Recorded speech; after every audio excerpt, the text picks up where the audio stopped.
Hello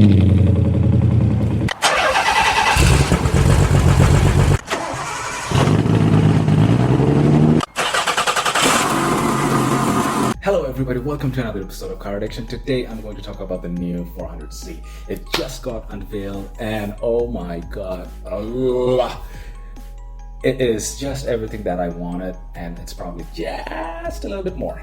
First of all, I am a huge Nissan enthusiast. I have a couple of 300ZX twin turbo, 3 of them.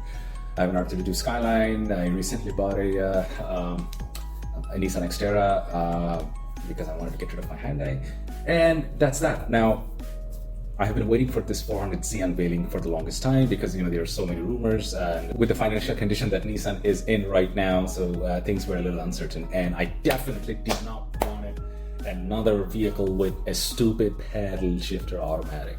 So the new Z is here, and man, I am happy and proud to say that it is going to be a stick, and oh man, it is.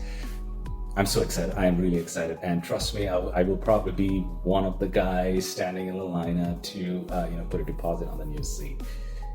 I'm pretty sure I will be one. I just have to sell the two 300ZX TTs and an MR2 that I have. I am gonna keep the Skyline, and I'm gonna keep my my baby 300ZX twin turbo.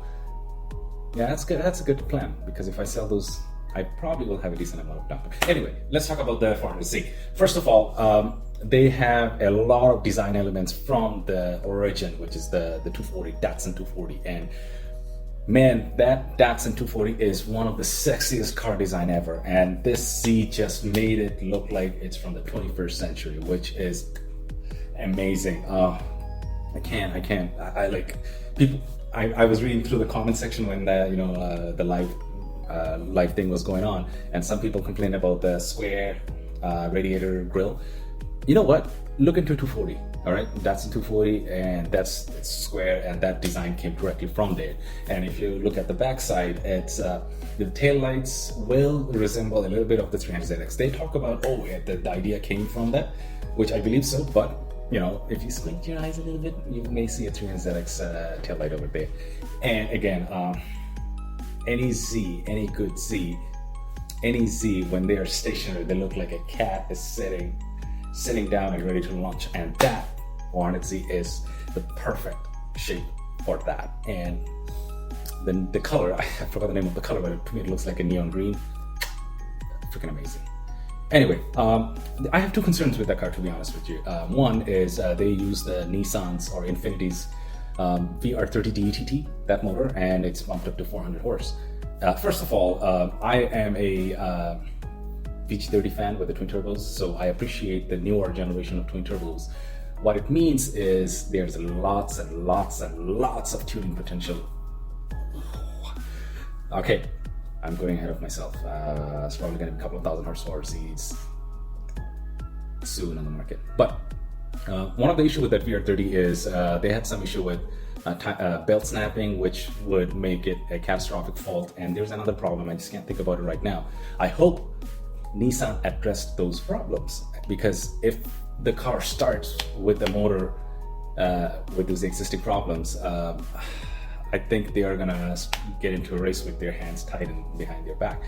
The second concern is the transmission, because in my opinion, the greatest Nissan transmission is the CED009, which came on the 2005 350Z onwards, and I don't know what transmission is. They definitely did not go in details with the transmission, so I would be interested to know. I hope it's one of those transmission that becomes a legend in future, because Nissan can't afford to make any mistakes at this point in their life. Because another thing I wanted to bring to everybody's attention was these days us car enthusiasts are getting a lot of bad rep, because we go to these car meets, and we do rep battles, we do two-step burnouts, donuts, and some of us are blocking some of us would block intersections, and they would do donuts and whatnot.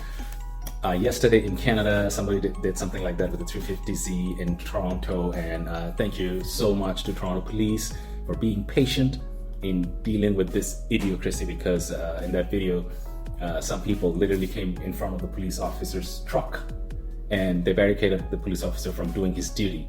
And Canadian police, being an awesome police force, did not revolt and actually held back a little so that more lives can be saved.